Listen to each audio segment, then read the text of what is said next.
এবং আমি ফ্যাসিবাদের দোষর, আমি এটা এইভাবেই ইন্টারপ্রিট করি। 18-র পর থেকে এটা একটা মাফিয়া রেজিম ছিল, সব 100% ভোট হয়েছে, সব চুরি হয়েছে জিয়ার সময়। বিএনপি মনে করেছিল যে তার বিচারপতির বয়স টয়স বাড়িয়ে সে ক্ষমতায় থেকে যাবে। শেখ হাসিনা কি নির্বাচন বাতিল করেছিল? এই যে জামায়াতে ইসলামী লোয়ার হাউস পিয়ারের কথা বলছেন, এটা তার রাজনৈতিক কৌশল। শেখ হাসিনা কি আইন কোর্ট টোট সব তুলে দিয়েছিলেন? বেশ কিছুদিন ধরেই পতিত স্বৈরাচারকে ফিরিয়ে আনতে ইনিয়ে বিনিয়ে নানা ধরনের আলাপ চালিয়ে যাচ্ছিলেন আওয়ামী লীগের গুপ্তচর ডাক্তার জাহেদুর রহমান। শেখ হাসিনা তার মামলা থেকে মুক্ত হয়েছেন, উনি কি বলেছেন আমি মামলা থেকে মুক্ত, কেউ আর কিছু বলবো না? বিএনপি এই কারণে ডাব্বা মেরেছে 18 সালের কথা, 24 আসছে না কেন? সে ফেল মারবে বলে আসছে না। এনসিপি বিএনপির বিরুদ্ধাচরণ শুরু করেছে অফিসিয়াল। এখন নির্বাচনকে ঠেকিয়ে দেওয়ার বা নির্বাচনকে ডিলেট করার একটা চেষ্টা আছে। তার এরকম অসংলগ্ন কথাবার্তার সূত্র ধরেই আমরা জাহেদের ব্যাপারে অনুসন্ধান শুরু করি। দেশের বিরুদ্ধে অবস্থান নিয়ে জাহেদ আসলে কাদের পক্ষে কাজ করছে এমন সন্দেহ থেকেই তার সম্পর্কে অনুসন্ধানে নামে টিম 15 মিনিটস। সমস্যাটা কোন জায়গায়? আমি চাইলে কাউকে চেঞ্জ করতে পারি। সর্বোচ্চ 18 পর্যন্ত শেখ হাসিনা ফ্যাসিস্ট ছিলেন। বিএনপি এটা শিখিয়েছে, তাই আওয়ামী লীগ শিখে এখন এটা করার জাস্টিফিকেশন তৈরি হয়। অনুসন্ধান চলাকালীন সময়ে আমার বিরুদ্ধে একটি মামলার আবেদন করে জাহেদের স্ত্রী নাসরিন আক্তার। মামলার আবেদনে যা বলা হয়েছে তা ছিল খুবই হাস্যকর। জাহেদকে নিয়ে ভিডিও করা হবে এমন অনুমান থেকে জাহেদ তার স্ত্রীকে দিয়ে মামলাটির আবেদন করায়।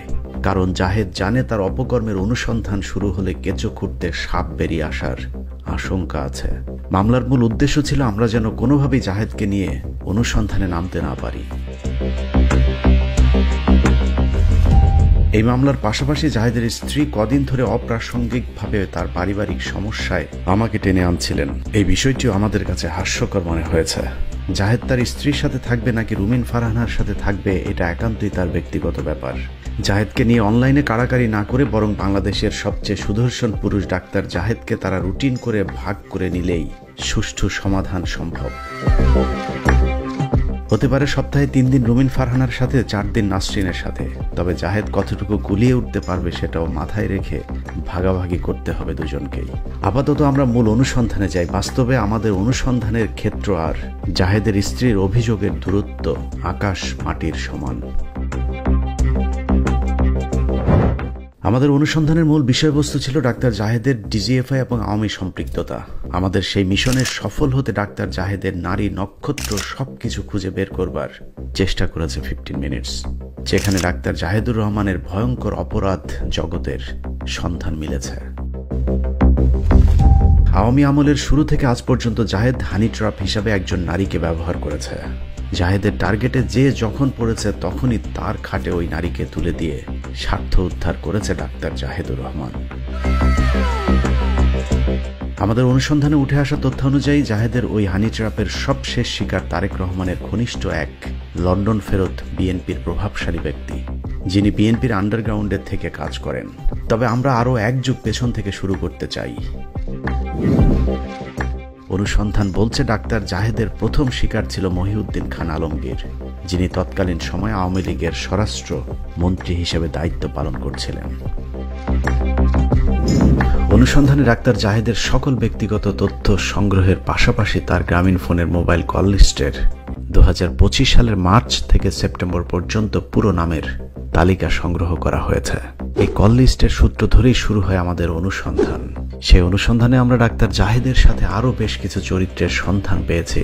তাদের মধ্যে স্বঘোষিত টকশো সাংবাদিক মাসুদ কামাল, মঞ্জুরুল আলম পান্না এবং সচিব মোহাম্মদ ইউনুসুর রহমান।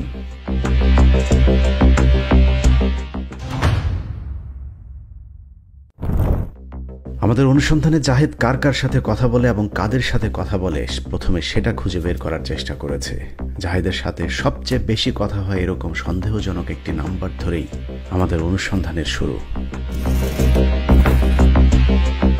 ওই নম্বরের মালিকানা নিশ্চিত হতে আমরা তার জন্ম নিবন্ধনটি সংগ্রহ করি। জন্ম নিবন্ধন অনুযায়ী সেই নম্বরের মালিক ফারজানা আলম নামে জনৈক এক নারী। জাহেদের কল লিস্টের সূত্র ধরে আমাদের অনুসন্ধানে প্রথমবারের মতো দৃশ্যপটে আসেন ফারজানা আলম। কিন্তু নম্বরটি ফারজানা আলমের জন্ম নিবন্ধন দিয়ে উঠানো হলেও বাস্তবে সেই নম্বরটি ফারজানা আলম ব্যবহার করছেন কিনা কিংবা ডাক্তার জাহেদের সাথে ফারজানার আদৌ কোনো সম্পর্ক আছে কিনা সেটা খুঁজে বের করতে হবে। 3রা সেপ্টেম্বর 2025।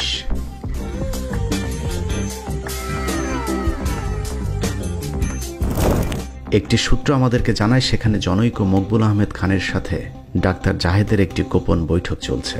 ওই দিনের বেশ কিছু ছবিও আমাদেরকে পাঠানো হয়। ওই ছবি থেকে আমরা ফারজানা আলমের সাথে জাহেদের ঘনিষ্ঠতার বিষয়টি নিশ্চিত হই, কারণ আমরা যে ফারজানা আলমের জন্ম নিবন্ধন তুলেছিলাম সেই ফারজানা আলম আর এই ফারজানা আলম একই ব্যক্তি। এরপরেই আমরা ওই নারীকে নিয়ে অনুসন্ধান শুরু করি। অনুসন্ধানের এক পর্যায়ে ওই নারীর একটি আপত্তিকর ভিডিও আমাদের হাতে আসে, যেই ভিডিওটি বেসরকারি বিশ্ববিদ্যালয় ইউরোপিয়ান ইউনিভার্সিটি অব বাংলাদেশের ভাইস চেয়ারম্যান মকবুল খানের।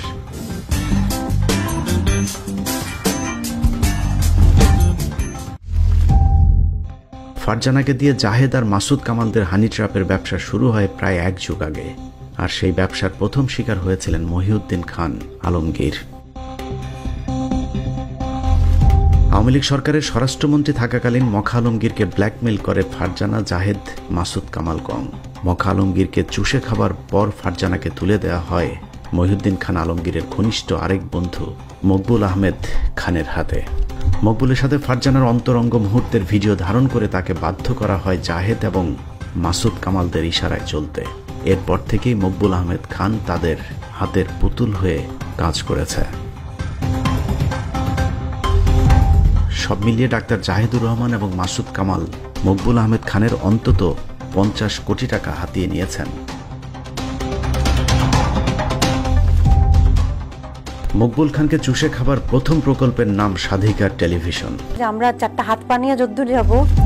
বেসরকারি টেলিভিশন প্রতিষ্ঠার কথা বলে 2020 সালে ডক্টর মকবুল আহমেদ খানকে বাধ্য করা হয় টেলিভিশনে বিনিয়োগ করতে। যা আদেশ তাই কাজ। চক্রের কথার বাইরে যাবার সাধ্য ছিল না মকবুল আহমেদ খানের। শুরু হয় টেলিভিশন চালুন নামে হরিলুট। আমরা পাশাপাশি কতক্ষণ চলছি এটা অবশ্য বলা কঠিন। পাশাপাশি থাকা মুশকিল। টেলিভিশন প্রতিষ্ঠান নামে চক্রটি যেসব নাটক করেছিল তার কিছু নথিও আমাদের হাতে এসেছে। 15 মিনিটসের অনুসন্ধানে পাওয়া নথিতে দেখা যায় টেলিভিশনের ব্যবস্থাপনা পরিচালক জাহিদুর রহমান এবং সঞ্চালক উপস্থাপক হিসেবে মাসুদ কামাল, ফারজানা আলম এবং নাশকতার মামলায় আটক মঞ্জুরুল আলম পান্না সহ বেশ কিছু প্রতারকের সংশ্লিষ্টতা পাওয়া যায়। কেক কেটে প্রতিষ্ঠানের উদ্বোধন সহ টেলিভিশনের প্রচার প্রচারণার নামে নানা ধরনের প্রতারণার প্রমাণও আমাদের হাতে পেয়েছে। টেলিভিশন প্রতিষ্ঠার কথা বলে বড় অঙ্কের টাকা হাতিয়ে নিতেও মকবুল খানকে নানা ধরনের কর্মযজ্ঞ দেখানো হয়েছে, কিন্তু বাস্তবে শেয়ালের মতো মকবুলের টাকা ভাগাভাগি ছাড়া আর কিছুই করতে পারেনি প্রতারক চক্রটি। ফারজানা জাহেদের সাথে বারবার চেষ্টা করেও তাদের বক্তব্য নেওয়া সম্ভব হয়নি। তবে স্বাধিকার টেলিভিশনের নামে হরিলুটের সাক্ষী বেশ কয়েকজনের সন্ধান পেয়েছে টিম 15 মিনিটস। এদের মধ্যে একজন, যাকে টেলিভিশনের হেড অফ অ্যাকাউন্টস হিসাবে নিয়োগ দেওয়া হয়েছিল, নামে মাত্র হিসাব শাখার প্রধান হলেও ফারজানা আলম এবং জাহিদুর রহমানেরা নিজেদের ইচ্ছে মতো টাকা পয়সা উত্তোলন করতেন। হিসাব রক্ষকের কাজ ছিল শুধুই কাগজপত্রে স্বাক্ষর করা। ওইখানে বলা হয়েছিল যে এখানে সাইন করা লাগবে, যেটা তুমি এখানে সাইন করো, দ্যাটস ইট। কারণ এখন আমার বস যিনি ছিলেন এখানকার, উনি বলছে তুমি এখানে সাইন করো, দ্যাটস ইট, এতটুকু। তাদের কোথায় কি টাকা লাগতেছে ওইটার হিসাব রাখার জন্য আমাকে জাস্ট তারা এখান থেকে ভলান্টারিলি নিয়ে যাওয়া হতো। আমরা যেহেতু ইউরোপিয়ানেরই একটা অংশ, তো আমরা এখানে জাস্ট কাজ করি। এভাবে টেলিভিশন প্রজেক্ট খাওয়া দাওয়ার পর চক্রের নজর পড়ে মকবুল খানের প্রধান ব্যবসা তার বিশ্ববিদ্যালয়ের উপর। মকবুল খানকে চাপ দেওয়া হয় ফারজানাকে মকবুলের মালিকানাধীন ইউরোপিয়ান ইউনিভার্সিটি অব বাংলাদেশের প্রভাষক হিসেবে নিয়োগ দেওয়ার। কিন্তু প্রথম প্রজেক্ট লুটপাটের পর ডক্টর মকবুল আহমেদ খান তাদেরকে বিশ্ববিদ্যালয়ে যুক্ত হতে দিতে চাননি। কিন্তু মকবুল না চাইলেও দিতে হয়েছে, কারণ এই চক্রের কথা না শুনলেই মকবুলকে ভয় দেখানো হতো ভিডিও ফাঁস করে দেওয়ার। বাধ্য হয়ে ফারজানাকে প্রভাষক হিসেবে নিয়োগ দেওয়া হয়। নিয়োগ নিয়েই রাতারাতি প্রমোশন হয়ে যান বিজনেস অ্যাডমিনিস্ট্রেশন অনুষদের ডিন। তারপর যখন যেমন ইচ্ছে হয়েছে তেমনভাবেই বিশ্ববিদ্যালয়ের অর্থ নিজেদের মতো তছরূপ করেছেন ফারজানা, জাহেদ, মাসুদ কামালেরা। বিশ্ববিদ্যালয় কর্তৃপক্ষের অবাক হয়ে তাকিয়ে দেখা ছাড়া যেন কিছুই করার ছিল না। ওদের একটা গ্রুপ ছিল, যে গ্রুপের মধ্যে ডক্টর জাহিদ ছিলেন, ফারজানা ছিলেন, তারপরে আরও একজন ভদ্রলোক ছিলেন, সামথিং মাসুদ নাম বা এরকম, তারা একটা গ্রুপ ছিল। ডক্টর ইয়ের সাথে, মকবুলের সাথে তাদের একটা ভালো কানেকশন ছিল। দেওয়ারে টিম, সোজা কথা বলা যায়। ফারজানা, তারপরে ডক্টর মকবুল, ওনাদেরকে নিয়ে উনি যে কাজটা করেছেন, এটা আমাদের it was not expected from him, আমরা মনে করি। এরই মাঝে বিশ্ববিদ্যালয় কর্তৃপক্ষের হাতে আসে এক ভয়াবহ তথ্য। জাহেদের হানি ট্র্যাপ ফারজানা যে সার্টিফিকেট দেখিয়ে বিশ্ববিদ্যালয়ে চাকরি নিয়েছিলেন, সেই সার্টিফিকেট ভেরিফিকেশনে জানা যায় ফারজানার সার্টিফিকেটগুলো সবই নকল। ফারজানার সার্টিফিকেটগুলো ছিল সেগুলো নিয়ে একটু কন্ট্রাডিক্টরি আছে। বিশ্ববিদ্যালয়ে নিয়োগের সময় জমা দেওয়া সার্টিফিকেট অনুযায়ী ফারজানা আলম MBA ডিগ্রির পাশাপাশি PhDও কমপ্লিট করেছেন। ফারজানা আলম নিজেকে অতি মেধাবী প্রমাণ করতে গিয়ে তার MBA সার্টিফিকেটে CGPA দেখিয়েছেন 4-এর মধ্যে 3.55।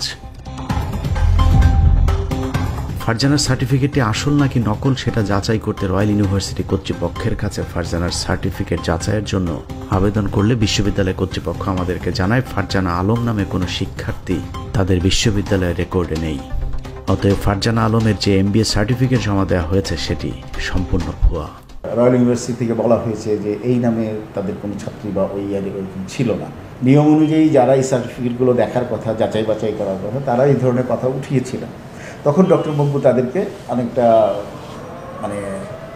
কি বলবো নিরুৎসাহিত করেন, সোজা কথা। সার্টিফিকেট ভুয়া হবার কারণে বিশ্ববিদ্যালয়ে জমা দেওয়া ফারজানার সার্টিফিকেটটি ভেরিফাই করানো হয়েছে বিশ্ববিদ্যালয়ের vice chairman doctor Maqbool Ahmed খানকে দিয়ে।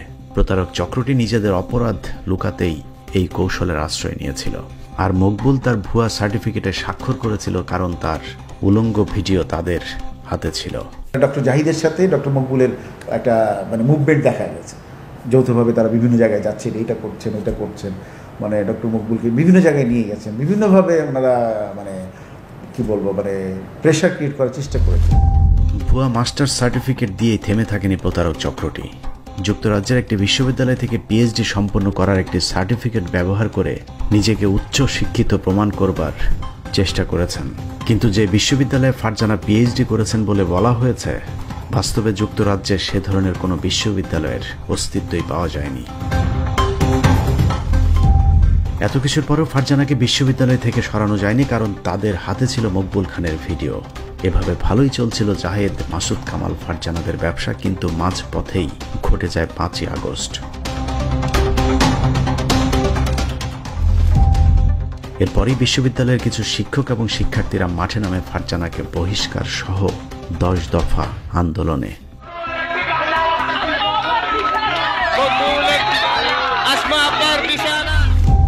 কিন্তু জাহেদরা কোনোভাবেই ফারজানাকে বহিষ্কারের শর্ত মানতে রাজি না, যে কারণে মকবুল খান সাফ জানিয়ে দেন প্রয়োজনে শিক্ষার্থীদের উপর হামলা চালানো হবে, তবুও ফারজানাকে বিশ্ববিদ্যালয় থেকে সরানো যাবে না। অনৈতিক সম্পর্ক একজন মহিলার সাথে, প্লাস দুর্নীতি, অর্থনৈতিক দুর্নীতি, এইগুলো নিয়েই স্টুডেন্টদের আন্দোলন ছিল। এই আন্দোলন যখন করতে যায় তখন তাদেরকে থ্রেট করা হয়েছিল যে তার পিস্তল আছে, সে পিস্তলে গুলি করবে। এরপর শিক্ষার্থীরা মকবুলের পদত্যাগের দাবিতে 1 দফার আন্দোলন শুরু করলে মকবুল খান উভয় সংকটে পড়েন।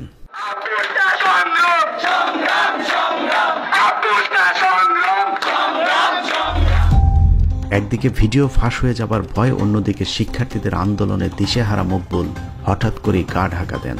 এরপর থেকে মকবুল খানের সাথে যোগাযোগ বিচ্ছিন্ন হয়ে যায় ডাক্তার জাহিদুর রহমান ফারজানাদের।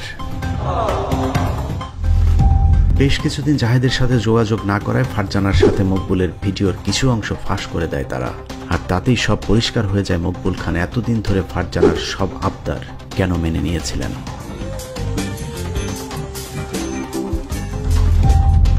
বিশ্ববিদ্যালয়ের শিক্ষার্থীদের হাতে হাতে সেই ভিডিও ছড়িয়ে পড়লে মকবুল খানের অবর্তমানে তার ছেলে বিশ্ববিদ্যালয় পরিচালনার দায়িত্ব নেয়। শিক্ষার মানটা বজায় রাখার জন্য, পরিবেশটাকে ধরে রাখার জন্য বর্তমান চেয়ারম্যান যে কাজ করে যাচ্ছে, আমাদের সবারই উচিত হবে তাকে সহযোগিতা করা। কিন্তু জাহেদ, ফারজানা, মাসুদ কামালরা শুরু করেন নতুন ষড়যন্ত্র। বিশ্ববিদ্যালয় পরিচালনায় নতুন কমিটি গঠন করে পুরো বিশ্ববিদ্যালয় তাদের নিয়ন্ত্রণে নেয়ার চেষ্টা শুরু করেন প্রতারক চক্রটি। কিভাবে ইউনিভার্সিটিতে ঢোকা যায়, ইউনিভার্সিটির ট্রাস্টি বোর্ডকে ভেঙে দেওয়া যায়, এই করা যায়। ডাক্তার জাহেদ এবং মাসুদ কামালেরা তাদের প্রভাব কাজে লাগিয়ে পুরো বিশ্ববিদ্যালয়টি নিজেদের দখলে নেয়ার অপচেষ্টা চালিয়ে যাচ্ছে। অনুসন্ধানে জানা যায় সেনাবাহিনী নিয়ন্ত্রিত একটি গোয়েন্দা সংস্থার কিছু দুর্নীতিবাজ কর্মকর্তাও জাহেদকে সহযোগিতা করে যাচ্ছে। সেই ক্ষমতাকে কাজে লাগিয়ে এরই মধ্যে যেসব শিক্ষার্থীরা জাহেদ, মাসুদ কামালদের বিরুদ্ধে প্রতিবাদ করেছিল তাদের নামে জুলাই হত্যা মামলা দায়ের করা হয়েছে। অথচ হত্যা মামলায় অভিযুক্ত ওইসব শিক্ষার্থীরা জুলাই আন্দোলনের রাজপথের সম্মুখ যোদ্ধা ছিলেন। 50 মিনিটসের অনুসন্ধানে মকবুল খানের হাতে লেখা একটি ডায়েরির সন্ধান পাওয়া যায়, যেখানে ডাক্তার জাহেদের নানা কুকর্মের কথা মকবুল নিজের হাতে লিখে রেখেছেন। ডায়েরির তথ্য অনুযায়ী ইউনিভার্সিটিটির দখলের জন্য নতুন যে কমিটি গঠন করা হয়েছে সেখানে রয়েছেন ডাক্তার জাহেদুর রহমান, ফেরদৌস বাপ্পি, সাংবাদিক মাসুদ কামাল, মকবুল খানের ছোট ভাই MH খান মঞ্জু সহ বিএনপির কয়েকজন প্রভাবশালী ব্যক্তি। জোর জবরদস্তি করে বিশ্ববিদ্যালয়টি দখলের জন্য এরই মধ্যে সেনাবাহিনী, বিশ্ববিদ্যালয় মঞ্জুরি কমিশন, RJSC ছাড়াও বিভিন্ন জায়গায় প্রভাব খাটিয়ে যাচ্ছে জাহেদ গং। এরই মধ্যে বিভিন্ন সংস্থাকে ঘুষ দেওয়ার কথা বলেও বেশ কয়েকবার মকবুল খানের কাছ থেকে টাকাও নিয়েছে ডাক্তার জাহেদ। ডক্টর মকবুল চলে যাওয়ার সাথে সাথে মিসেস ফারজানাও এখান থেকে চলে যান। ডক্টর জাহেদ নামে একজন লোক আছেন, আপনারা হয়তো তাকে চিনেন। তো উনি তার সাথে ছিলেন, একসাথে গিয়ে বিভিন্ন জায়গাতে গিয়ে মানে ইউনিভার্সিটির ব্যাপারে বা ইউনিভার্সিটি বর্তমান ট্রাস্টি বোর্ড সম্পর্কে নেগেটিভ কথাবার্তা বলা, এগুলো উনি করেছেন। মকবুল খানের ডায়েরিতে জাহেদ খানকে বিভিন্ন সময় দেয়া টাকার হিসেবও লিপিবদ্ধ করা ছিল। এর মধ্যে একদিনেই জাহেদকে 33 লক্ষ টাকা দেওয়ার প্রমাণ মিলেছে ওই ডায়েরিতে। এসব টাকা হাতিয়ে নিতে ডাক্তার জাহেদুর অভিনব প্রতারণার আশ্রয় নিয়েছেন। অনুসন্ধানে দেখা যায় মকবুল খানের ভাই MH খান মঞ্জুর ব্যাংক অ্যাকাউন্ট একই সাথে 33 কোটি টাকা ক্যাশ ইন করা হয়েছে এবং সেই টাকা ফারজান আলম সহ তাদের বাকি সদস্যদের নামে বেনামে গড়ে তোলা ব্যবসা প্রতিষ্ঠানের নামে হস্তান্তর করা হয়েছে। চক্রের পরিকল্পনা অনুযায়ী যে কোনো সময় বিশ্ববিদ্যালয় দখলে নিতে যাবে চক্রটি। সেক্ষেত্রে কেউ বাধা দিলে দু একটা লাশ ফেলে দেওয়ার পরিকল্পনার কথাও ডায়েরিতে লিখে রেখেছেন। জামায়াতে ইসলামী বাংলাদেশ, ইসলাম শব্দ আছে, আবার ইসলামী ছাত্র শিবির। এভাবেই সিরিয়াস মুডে টকশোতে বুলি আওড়ানো জাহেদ, মাসুদ কামালেরা নারীদের কাজে লাগিয়ে ব্ল্যাকমেইলিং এর ব্যবসা চালিয়ে যাচ্ছেন, যে কারণে ডাক্তারি পাশ করেও চাকরি না করে ধান্দাবাজিকে পেশা হিসেবে নিয়েছেন ডাক্তার জাহেদুর রহমান। যে মারাত্মক প্রভাব এখন সরকারে আছে, ইতিহাসে জামায়াত বাংলাদেশের কোনোদিন এই পরিমাণ প্রভাব পায়নি। জাহেদুর ছোটবেলা থেকেই ইছড়ে পাকা, মেধাবী হলেও ছোটবেলা থেকেই নিজের মেধাকে 2 নম্বর রাস্তায় কাজে লাগিয়েছেন। বর্তমান সরকার নির্বাচিত না হলেও ভারত শুরু থেকে এই সরকারের সঙ্গে কাজ করেছে। এলাকার বিভিন্ন মানুষের কাছ থেকে টাকা পয়সা নেয়া, ব্যবসা করবার নাম করে বিভিন্ন মানুষকে পথে বসাবার এই ব্যবসা তিনি ছোটবেলা থেকে করে এসেছেন। জাহেদুরের ব্যক্তিগত পরিচয়পত্রের তথ্য অনুযায়ী তার গ্রামের বাড়ি নোয়াখালীর বেগমগঞ্জ উপজেলার গোপালপুর ইউনিয়নের কোটরা মহাব্বতপুর গ্রামে। ধর্ম হিসাবে তার নামের জন্ম নিবন্ধনে ইসলাম লেখা হলেও জাহেদুর মূলত একজন নাস্তিক এবং প্রচণ্ড ইসলাম বিদ্বেষী। আসলে উনি একটা নাস্তিক বাস্তবতা, কারণ এর কাছে ইসলামের কথা বললে নাকি এর গায়ে আগুন জ্বলে, কারণ সে ছিল আওয়ামী লীগের দোষর। কতটা ইসলাম বিদ্বেষী সেটা জাহেদের বাবা মারা যাবার পর সাক্ষী হয়েছেন তার গ্রামের মানুষ। ইসলাম বিদ্বেষের কারণে তার বাবার মৃত্যুর পর লাশের জানাজা এমনকি কবর পর্যন্ত দিতে চাননি এই অমানুষ। ওর বাবা মারা গেছে, ওই এক মুঠ মাটি পর্যন্ত ওর বাবার কবর দেয় নাই।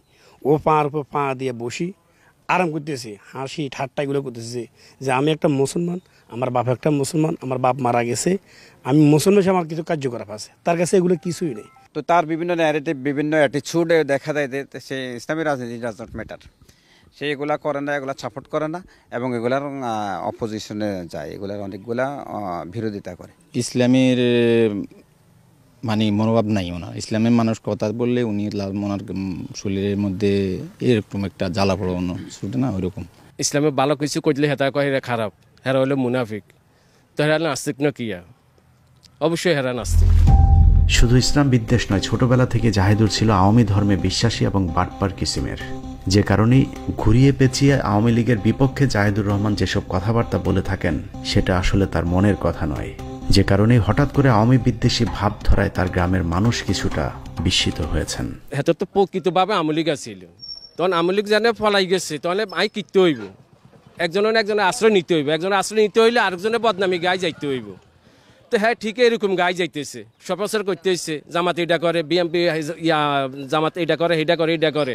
তো জামাতের কিছু বদনামি করার জন্য বিএমপির কাছে ভালো হয়, সাধু সাজে, তাহলে বিএমপি হাতারে টানি বুকে নিব। এখন আওয়ামী লীগ পালিয়ে যাওয়ার পরে সে একটা রূপ নিয়ে আবার বিএমপিতে যোগদান করতেছে বা বিএমপির হয়ে কথা বলতেছে। ইসলামী যে কোনো দলের ইসলামী সংগঠনকে কীভাবে হেয় করা যায় তার কাছে কিন্তু ওগুলো আছে। এখনও বিএমপির পক্ষপাতিত্ব আওয়ামী লীগের পক্ষপাতিত্ব করতেছে, আওয়ামী লীগের দেশের মধ্যে আবার প্রতিষ্ঠাপন করতে চাইতেছে, সে এইরকমই বক্তব্যগুলো আর কি। গ্রাম থেকে প্রতারণার হাতে খড়ি নিয়ে আসা প্রতারক জাহেদুর ঢাকাতে এসে পদ্ধতি পাল্টেছেন, কিন্তু প্রতারণার ব্যবসাটা ধরে রেখেছেন আগের মতন।